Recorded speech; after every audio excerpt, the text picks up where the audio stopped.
If you're a fan of boxing, you're automatically a fan of Mike Tyson. While the boxer may be known as an easygoing stoner now, he has a very checkered past and has made some of the worst mistakes anyone could make. Although he has tried to apologize, people aren't convinced. So in today's video, we'll be looking into the boxer's most controversial moments ever. Let's get into it. Firstly, ironclad Mike Tyson has done it all. From drug addiction to serving time in prison to biting another player's ears. There's no surprise that Hollywood also loves his story. The legendary boxer is still as famous at 54 as he was when he was in his 20s. It cannot be saved by the bell as the big right hand lands.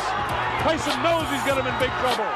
If he doesn't answer it, Richard Steele has moved in. There's already a biopic out on his life, where Academy Award winner Jamie Foxx plays the main role, and it will be full of Iron Mike's most controversial moments from his very interesting career. He might seem funny now, but he has a history of putting his opponents in a body bag. There's no doubt that he has had a hard life, so without further ado, let's look into all the controversial stuff he's gotten into. To start with, he's been doing drugs since he was 11 years old. The legend grew up in one of the poorer parts of Brooklyn. He was a chubby kid who lisped and was always picked on. At first, he found his way in life by robbing houses, beating up people, and getting high. He was in a street gang on Rutland Road that called themselves the Cats. They were a menace to society back then. In his autobiography, Undisputed Truth, he said that he tried cocaine for the first time when he was just 11 years old. You can imagine that leading a life of crime and drugs must have gotten him into a lot of trouble. Before he turned 13, he had already been arrested 38 times. Wow. He even spent some time in juvie for his behavior, but was then let out. He finally found his real calling in life at the age of 14, when he met the famous trainer Cusa D'Amato. He took the young boy's rage and found a useful outlet for him. Now for how the fame went to his head, as he quickly rose through the ranks to become one of the most famous and wealthy athletes in the world. Uppercut, and Marvis is hurt. Razor is down.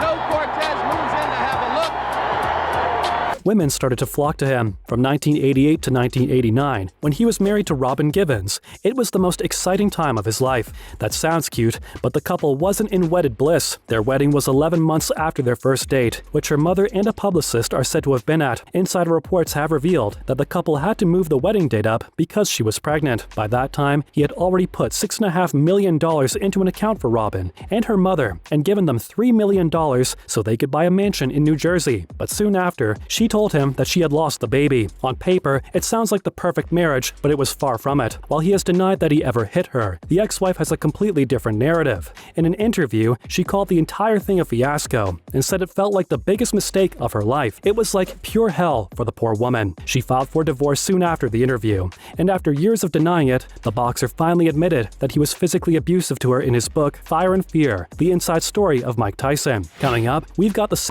assault charge. This was the absolute worst thing this guy has ever done. If you're a fan, we suggest you close your eyes and ears. Back in 1991, he was arrested because he the 18-year-old model Desiree Washington in a hotel room. You might know her. She was a former Miss Black Rhode Island and is now the narrator of the popular reality TV show Too Hot to Handle. Virginia Foster, who was his driver at the time, backed up her story, and an emergency doctor stated that her injuries were consistent with rape. Again, he denied the allegations, saying the model had permitted him. The court found him guilty. For his crimes, he went to jail for 6 years and was put on probation for another 4 in 1992. He seemed to have thrown away his best years. That's not all. He was very vocal about his life too. In a cringe-worthy interview, the boxer claimed that when he was at his best, he often had orgies and slept with several women at the same time. Plus, he didn't even slow down when he went to prison. He often had relations with women who came to visit him. He seemed to have learned his lesson in prison, and after giving a drug counselor in prison almost $10,000 to fix her roof, he got involved with her. We thought that might be the end of all the controversies. Oh boy, were we wrong about that. Let's look at the infamous ear-biting incident. After serving his 3-year sentence, the boxer started his comeback and eventually got his heavyweight title back. You can't get off punches.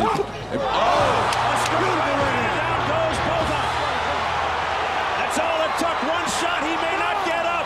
He easily beat all the A-list boxers he was up against and tried to win the WBC and WBA titles. But when he fought Evander Holyfield, he found out that he might not win this one. After the first fight ended in a disappointing loss, the second fight was something that the entire world will always remember. Not because of how great the two opponents were, or how awesome the match was in general. The real reason is a lot crazier. The prized fighter was forced out of the ring for biting both of Holyfield's ears off. He took a chunk of flesh out of the other boxer and spit it out onto the floor. Yuck! Mike has just seen it. Look at him. You can see it. You can see it. There it is. I can't. Not only did he lose the match, but he was also fined about $2 million. His boxing license was taken away, and his assets were frozen. Can't say he didn't deserve that one. Up next, we have the detachable debacle. Yes, you heard that right. The player has had a substance abuse problem since he was pretty young, although he's never been very specific about which drugs he uses.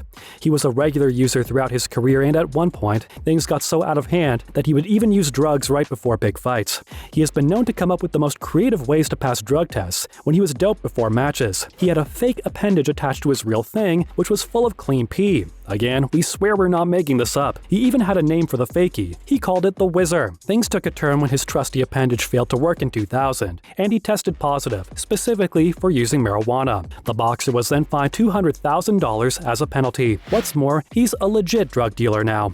As in the norm with Hollywood, even if you're a little likable, you can get away with things, especially if you're rich and famous. The boxer was able to get another start because he did well in the film industry, especially with The Hangover.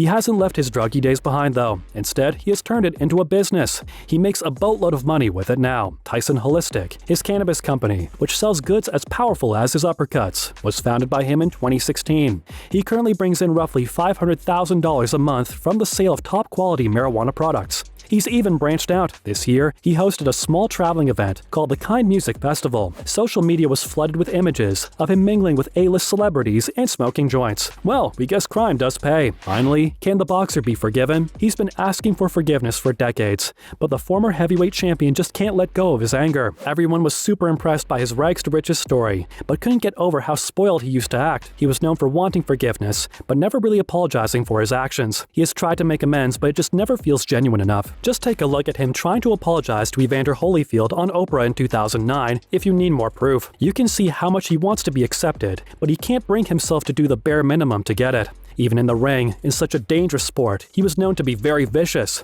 He would throw punches with murderous intent and almost always injure his opponents.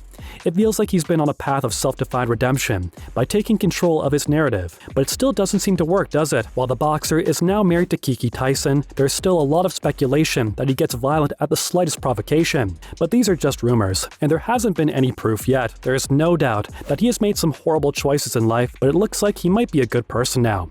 He has turned things around, and while we're skeptical, we know that people can change. We hope he can stick to it. That's a wrap for this video. Do you think that Mike Tyson has changed and grown as a person? Let us know in the comments below. Make sure to give this video a thumbs up and subscribe to our channel for more videos like this. See you in the next one.